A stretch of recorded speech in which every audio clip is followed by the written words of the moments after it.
What's happening, fam? This is Yeshub. This is the Truth Be Told Flex Podcast Extra. How many times have we heard of a female falsely accusing a male of sexual assault?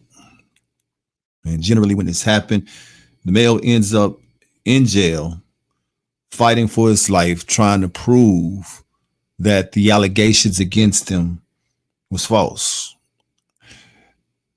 I can imagine that right now, throughout the penitentiaries that are in this country, that there are hundreds of men that are doing time for being wrongly accused of sexual assault. And of those men, I can imagine that the majority of them are black men that have been accused by white women. Wrong is wrong, and there should always be a penalty that goes against doing wrong. So if you are one who has been found out as lying, or as the scriptures say, bearing false witness against another, especially in a crime that is as hideous as sexual assault, rape, that you yourself should be penalized, should have some type of time put against you in the wrong accusations that you have put upon this individual. Here in a town that is close to Houston, in a town that is called Manville, Texas, this is what happened to two black men. Both of them so happen to be police officers. I'm going to pull up this article and we're going to go through this article. We're going to talk about this. Here it is. A lawsuit claims Manville Police Department was racially biased towards two men after a neighbor accused them of raping her. Manville, Texas. The Manville Police Department is now facing a second lawsuit 5 months after a grand jury declined to indict two black men on sexual assault charges. The new federal civil rights lawsuit filed by John Marks claimed officers failed to conduct a thorough investigation due to racial bias. According to the lawsuit filed last Wednesday, the sexual assault investigation stemmed from events that happened between November 8th and 9th of 2023. At Mark's residence, the filing alleged that a female neighbor, Amanda Zarugersniski, engaged in consensual sexual intercourse with Marks and then later on his friend Freddie Douglas. In an interview on the 13th, Marks said that Zaire Iruskansky was someone he considered a friend and developed a close relationship with for 6 months. He claimed she told him that she was divorced when she was still, in fact, married. A week later, Czar Oreninsky filed a report with Manville police, claiming that Marks and Douglas kidnapped and raped her.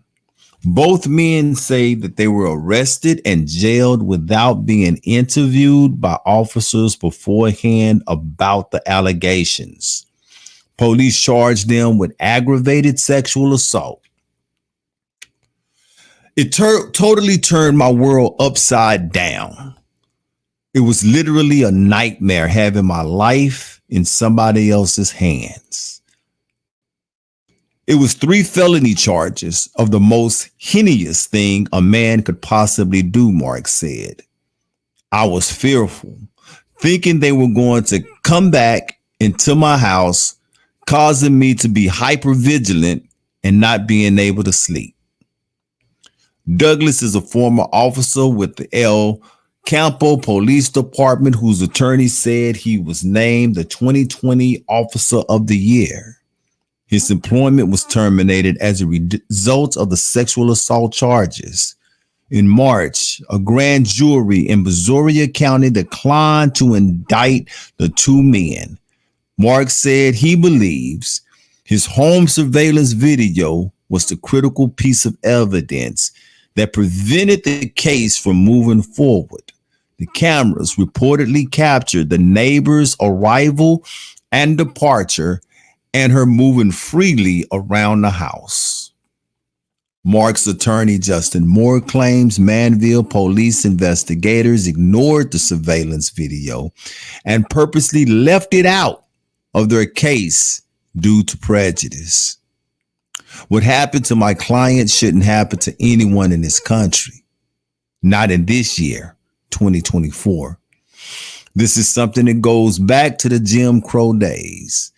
When you hear the details, you start to think about the case like Emmett Till. There is a historical element here. It is a context of black men being falsely accused of sexual assaults against white women, Moore said. The lawsuit names in the city Manville Police Chief Keith Taylor, two officers, and Zarayinsky as defendants. Mark said he is now dealing with psychological trauma as a result of the ordeal. Even though he and Douglas were no-billed, he said that the investigation negatively affected their reputations, tarnished their relationships, and jeopardized their future job prospects. He told ABC 13 he decided to file the lawsuit partly to prevent future racial discrimination in criminal investigations and to hold those who make false accusations accountable. He is seeking compensations for damages, including lost wages, diminished earning capacity, medical expenses, and attorney fees. Douglas has also filed a separate lawsuit of his own. I don't want anyone else to go through this. I was fortunate enough to be in a position to have a camera and people I could reach out to. If not, I would have been a gone brother. I would have been gone for something I didn't do, Mark said. Let's just stop there for a minute. No doubt, in my mind, or anybody else's mind that lives in reality, that believes that these brothers would not have been gone if that surveillance camera had not been found. In case you missed it, as I was reading the article, it said that it was intentionally left out of the evidence, which means that they did not miss it. It was not missed. They seen it, but yet they still move forward with the termination of these men, and they move forward with the charges that was pressed against these men. All praises and all esteem to the Most High that they were able that they were in a position to where they could put people in their lives that were able to get a hold to the surveillance tape and bring it up in evidence that it couldn't get lost and that they were going to pay a price for something that they did not do. This is not the first time something like this has happened. This is not going to be the last time that something like this has happened. But the thing that gets me is that there's supposed to be this blue curtain and there's supposed to be this brotherhood when it comes to law enforcement. But as you see that even that blue curtain still don't hold up to the hatred that Esau has towards his brother Jacob.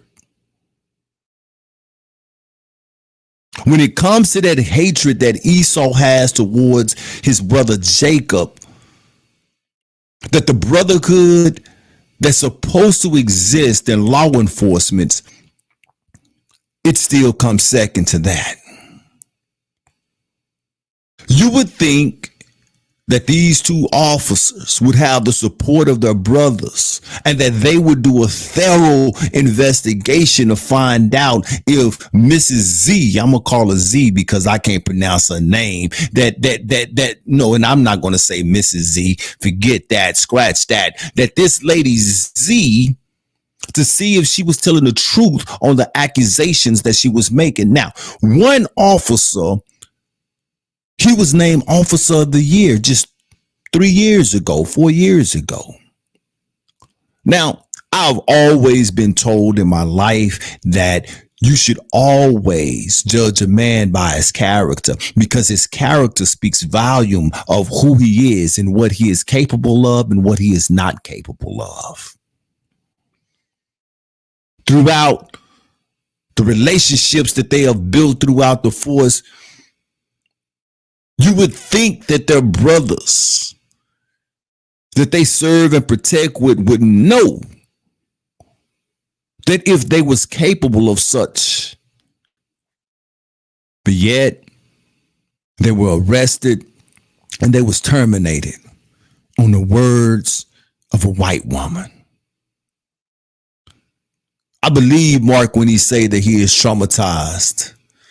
I believe Marx when he say that he would lay in his bed and he would think to himself that they're coming back again to get him and to drag him back down there. This is repeated history in this country.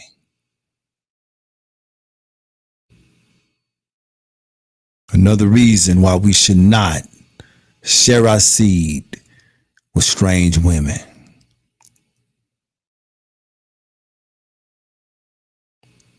So what should happen to this lady Z?